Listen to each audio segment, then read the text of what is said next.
Hello বন্ধুরা, সবাইকে স্বাগত আমার YouTube channel care education purpose. যদি কেউ সাবস্ক্রাইব না করে থাকো তাহলে শীঘ্রই সাবস্ক্রাইব করো পরবর্তী ভিডিও পাওয়ার জন্য।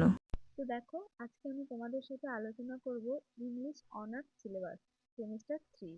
তো যারা এবছর 2024-এ এই সেমিস্টার 3-তে উঠলে, তো তোমাদের ইংলিশ অনার্সের কি কি চ্যাপ্টার রয়েছে, তো তোমাদের নিউ যে সিলেবাস আপডেট এসেছে ইংরেজির মতে, তো আমি তোমাদের সাথে সেইটাই আজকে আলোচনা করব। তো চলো পুরো ভিডিওটা দেখতে থাকো। তো দেখো, প্রথম মেজর পেপারে তোমাদের পড়তে হচ্ছে হিস্ট্রি অফ ইংলিশ লিটারেচার। এর বাংলা অর্থ হচ্ছে ইংরেজি সাহিত্যের ইতিহাস। তো এর আন্ডারে তোমাদের কি কি আছে, তো দেখো সেগুলো আমি তোমাদের একে একে সব বলে দেবো। তো এখানে কি কি তোমাদের পড়তে হবে, দেখো, all period are to be studies along with their social and cultural context. এর বাংলাটা হচ্ছে, দেখো, সমস্ত সময়কাল ও তাদের সামাজিক এবং সাংস্কৃতিক পাশাপাশি অধ্যয়ন করা।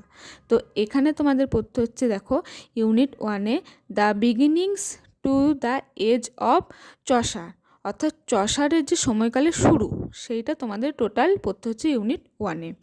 তারপর দেখো ইউনিট 2-এ আছে, দেখো, the late middle age to the restoration of monarchy, যার বাংলা অর্থ হচ্ছে রাজতন্ত্র পুনরুদ্ধারের মধ্যযুগের শেষের দিকে।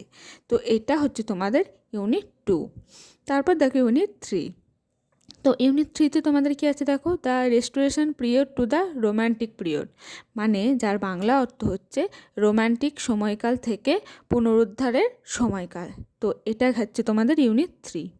তারপর দেখো ইউনিট 4 তোমাদের কি পড়তে হচ্ছে, দেখো, the Victorian period to the late 20th century up to 1990, মানে যে ভিক্টোরিয়ার সময়কাল, তো এই ভিক্টোরিয়ার সময়কাল পর্যন্ত তোমাদের পড়তে হবে 1990 পর্যন্ত যে সময়কাল টোটালটা। তো সেটা টোটালটা তোমাদের পড়তে হচ্ছে ইউনিট 4। তো দেখো ইউনিট 1, ইউনিট 2, ইউনিট 3, ইউনিট 4 যে টোটাল পার্টটা আছে, এটা সমস্তটাই কিন্তু হিস্ট্রি অফ ইংলিশ লিটারেচার, মানে ইংরেজি সাহিত্যের পুরোপুরি ইতিহাস। তো এই টপিকটা তোমাদের পড়তে হচ্ছে মেজর কোর্সের প্রথম পেপার, যারা সেমিস্টার 3-তে উঠলে। তো এখানে এর পরবর্তী আর একটা পেপার আছে, চলো তাহলে সেই পেপারটা সম্পর্কে আমি তোমাদের সব বলে দিই। দেখো, পরবর্তী মেজর পেপার তোমাদের আছে British poetry from Elizabethan to pre romantic, অর্থাৎ এলিজাবেথেন থেকে প্রাক রোমান্টিক পর্যন্ত ব্রিটিশের কবিতা। তো এই পুরোটা হচ্ছে মেজরের সেকেন্ড পেপার, অর্থাৎ সেমিস্টার 1 যে পেপারটা গেল ওটা আমি প্রথমেই ডিসকাস করে দিয়েছি। তো এর পরবর্তী পেপারটা হচ্ছে এই সম্পর্কে। তো এখানে তোমাদের কী কী পড়তে হচ্ছে, দেখো, 1 নম্বরে আছে জন ডানের লেখা দ্য ক্যানোনাইজেশন। 2 নম্বরে আছে, দেখো, অ্যাড্রো মার্ভেল, তার লেখা টু হিজ কয় মিস্ট্রেস। তারপরে দেখো 3 নম্বরে আছে শেক্সপিয়ারের সনেট 130। তারপর দেখো 4-এ আছে মিল্টনের প্যারাডাইস লস্ট বুক 1, মানে মিল্টনের প্যারাডাইস লস্টটা অনেকটাই বড়, তো পুরোটা নাই, শুধু বুক 1টা। তারপরে দেখো 5-এ আছে পোপের লেখা the rape of the lock, canto 1, 2 and 3। তো এটা পোপেরও ক্যান্টো, এটাও অনেক বড়, তো এখানে তোমাদের ক্যান্টো 1, ক্যান্টো 2 আর ক্যান্টো 3টাই শুধু পড়তে হচ্ছে। তারপর 6-এ দেখো আছে উইলিয়াম কাউপার এর লেখা দ্য সলিটিউড অফ আলেকজান্ডার সেক্লিক। তো এটাও একটা আলেকজান্ডারের মানে কাউপারের একটা কবিতা, তো সেটাও তোমাদের এখানে পুরোটাই পড়তে হচ্ছে।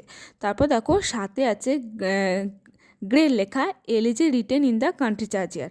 তো এটাও একটা কিন্তু বেশ বড় ধরনেরই কবিতা। তো এই পুরো পেপারটা গেল তোমাদের শুধুমাত্র কবিতা সম্পর্কে। তো তোমাদের দেখো সেমিস্টার 3 যারা ইংলিশ অনার্সে পড়ছো, তাহলে তোমাদের টোটাল 2টো অনার্সের কিন্তু পেপার পড়তে হচ্ছে মেজর। তো দুটোর মধ্যে হচ্ছে একটা হচ্ছে হিস্ট্রি অফ ইংলিশ লিটারেচার, আর 2 নম্বর হচ্ছে British poetry from Elizabethan period থেকে একদম প্রি রোম্যান্টিক পর্যন্ত। তো এই দুটো পেপার হচ্ছে শুধু অনার্সের। তো এর পরবর্তী আরও যেগুলো যেগুলো আছে, তো তোমরা সব দেখতে থাকো। তো আজকের ভিডিওটা আমি এই পর্যন্তই, শুধু মেজর কোর্সটাই তোমাদের এখানে আলোচনা করলাম। তো কোথাও কোনো বুঝতে অসুবিধা হলে আমাকে কমেন্টে জানিও, আমি তোমাদের সমস্তটা আবার বুঝিয়ে বলে দেবো।